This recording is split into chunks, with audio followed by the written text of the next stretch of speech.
Ladies and gentlemen, my pleasure to present this year's winner, the first winner of the Rohini Nayyar Prize, Sethrichem Sangtam.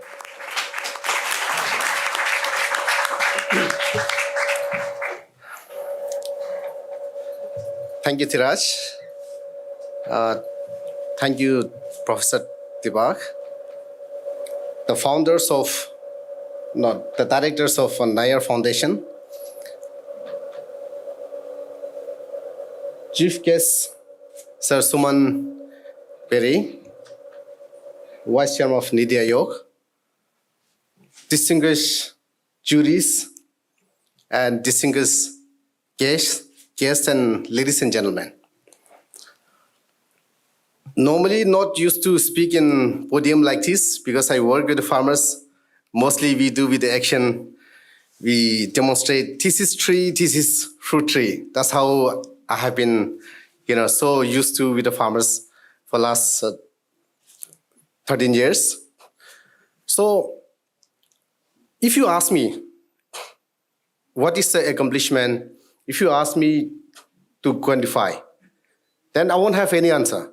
But something for sure, what we have done is that, we always try to look at the challenges, the drudgeries faced by the community, the marginal farmers, as an opportunity to co-create sustainable solution where we involve the community, where the community own the whole process. So that's how we got a lot of, good community participation all these years.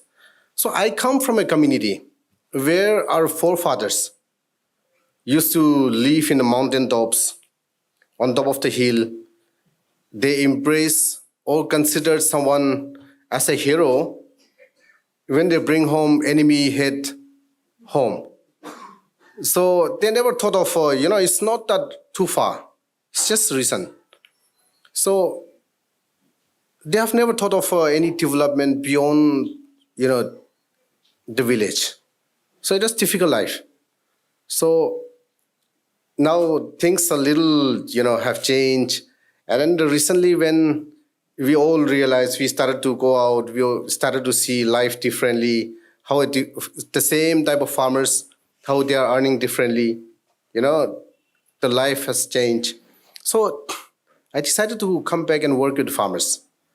So when we initially started to, distribute saplings, when we tried to give them, when we took them for exposure, many people were reluctant. They said, we have never seen people, getting money by selling fruits. Because fruits are meant only for, free distributions. Those were the type of mindset. But in last 10 years, we have planted almost 175,000 saplings. So we promoted about 1,200. We had our own nursery. We taught our farmers how to do the grafting and raise nurseries. And, what we gave is 175, and it could be much more when the one which they have all grafted by themselves. But now I have more challenges to share, the more problems than what we have accomplished.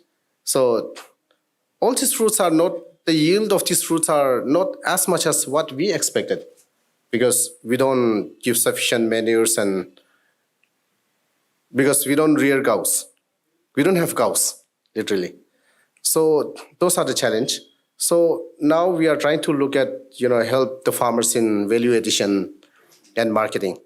And at the meantime, we also want to, promote dairy so that the farmers can, nurture, take good care of their, get good return from their investment, especially the fruit plants.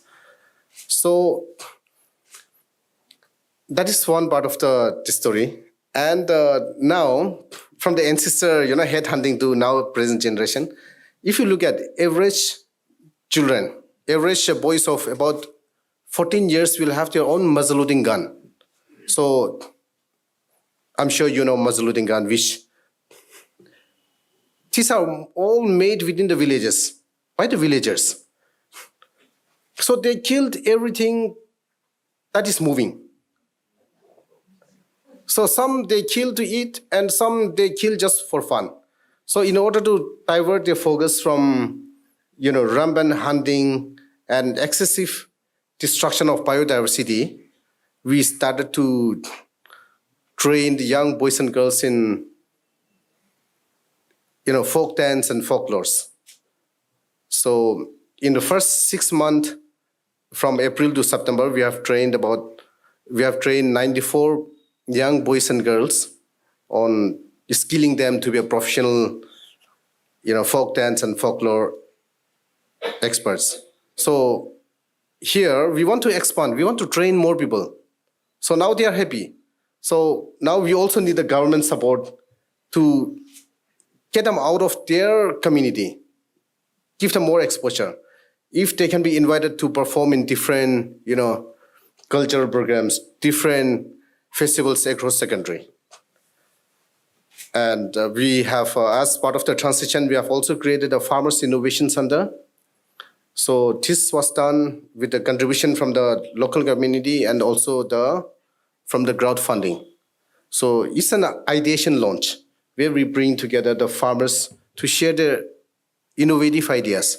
So there are many, best practices with different farmers in different isolation, in different communities. So we bring them, it's an informal platform, to share their best practices and innovative ideas among the fellow farmers. So this we want to continue.